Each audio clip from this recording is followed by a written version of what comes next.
A few years ago, my girlfriend, myself, and 4 of our friends rented a cabin for a few days during spring break. We just wanted a place where we could all chill and do whatever. The only determined plan that we did make was for all of us to go rock climbing together. The cabin was bigger than expected, too. It had 3 bedrooms, one with a master bath and then another separate bathroom, which was great. The living room was spacious enough for us all to watch a movie in, and the kitchen was big enough for one of my friends to cook a full-course meal. He was going to culinary school at the time, so he was always willing to cook for someone, and we were always willing to be the guinea pigs. The kitchen had a door to the back covered porch, which then led out to an open field with big fire pits and trees that lined the back of it. It was perfect, especially for the price. If it wasn't obvious, there were 3 couples and we all drove separate cars and met there. We all chipped in and split the cost for our food and drinks and entertainment, and legitimately all worked out really well. I think that the worst part that we'd experienced was Mike and Jess missing a turn and having to guide them backwards. Well, that was until the second night. The night had a slight chill to it, but nothing that a bonfire couldn't fix. So, we went to start a fire and realized that none of us had brought lighter fluid, so we started looking around the cabin for a lighter or matches or anything. We finally found a lighter that barely worked in the bathroom and was able to get our fire started.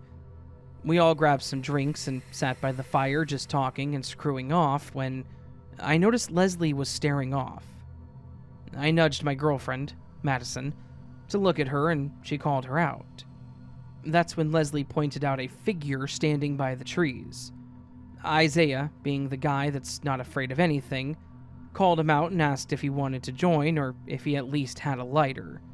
After we all sat there snickering, we watched as he slowly turned and walked towards the driveway and down the hill, until we couldn't see him anymore. This place was like a campground, but with cabins, so we weren't really in the middle of nowhere. At first, we just assumed it was someone at a neighboring cabin that was watching us, possibly mad at us for being outside, possibly being too loud. That was actually a tame night, but some people are pretty whiny like that. So, we decided to just take it back inside, since the fire was pretty weak anyways. The rest of the night was just us playing a game inside and went just fine. The next day was our rock climbing and hiking day. We all piled into Jess's Jeep and headed to the place. The event went great, and we were all having a lot of fun. We ended up coming across a lake at the bottom of a small cliff, and being the dumb young people that we were, we all made bets and dared Isaiah to jump into the lake from the top of the overhang. Like I said, it wasn't that high up, and swimming was permitted in the lake, so it wasn't that big of a deal. It was more so just that his girlfriend didn't want him to do it. But, as dumb guys sometimes do, he did it anyways. Once we all got in, I just enjoyed floating on the water and people watching, when I noticed someone who stood out. It was a guy standing over the cliffside that Isaiah had jumped from. But the reason that he stood out was because of his choice of clothing. While everyone else around was in hiking garb, bathing suits, or even just shorts and a t-shirt, this guy was in black dress pants, a black suit jacket, and a black hat, like a fedora style. He had the hat on pretty low, however, so I couldn't really see his face, yet I could feel his gaze. He was definitely staring in our direction. This time I said out loud to everyone, "Are we being stared at?" This caused everyone to look in the same direction and notice this guy as well. We all just waded in the water, having a staring contest and talking amongst ourselves, trying to figure out why someone would possibly be here and dressed like that. Not long after, Isaiah again shouted out to the guy, which caused some other people nearby to look around. I assume others noticed the oddity as they began staring, talking, and pointing, which then caused this guy to turn around and walk straight back behind the ledge, until he was gone. We all thought that this was weird, but I, at least, didn't connect it to our previous night's experience at this point. I just thought it was some guy being weird. We ended up leaving shortly after to go get stuff for dinner, as well as some lighter fluid to be prepared for our next fire. After dinner and some freshening up, we decided to have a bonfire again.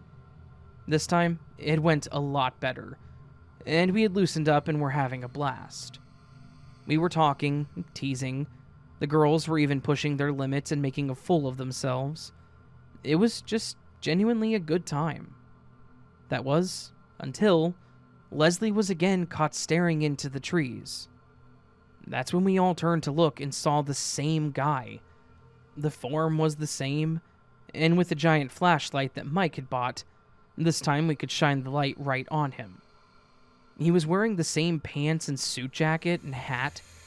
When the light hit him, he didn't really budge, though.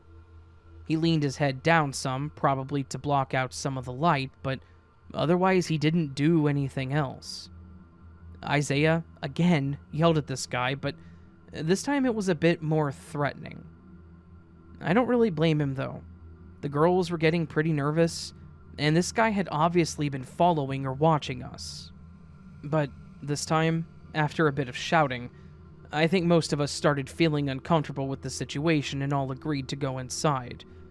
Once in, Madison actually called the cabin management office and told them that someone was being creepy around our cabin, and they said that they would send someone out to take a look. The rest of the night wasn't as eventful as the staring guy kind of made us sober up some, but we did watch another movie until some of us started getting drowsy.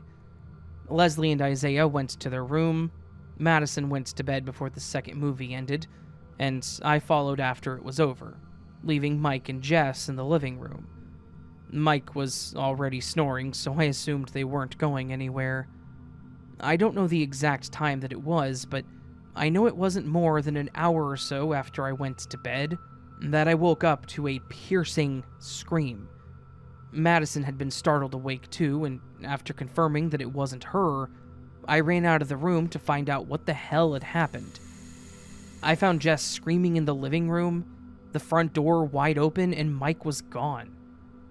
She then explained that she woke up to a scratching sound, and when she looked at the window behind the couch they were on, she saw someone trying to open it, or at least standing at it. She then said that Mike ran out the door to catch the guy. Isaiah and I ran out after him, but found him shouting towards the trees. When we caught up to him, he said that he'd caught up to the guy and knocked his hat off, but the guy fought back with pepper spray or something to the likes. He said that something hit his face, which made his eyes burn, and it was really hard to breathe.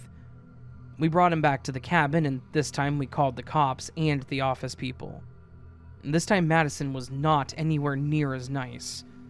The police actually showed up pretty quick and took our report, and then looked around the cabins. They even went to a couple nearby and questioned those people too.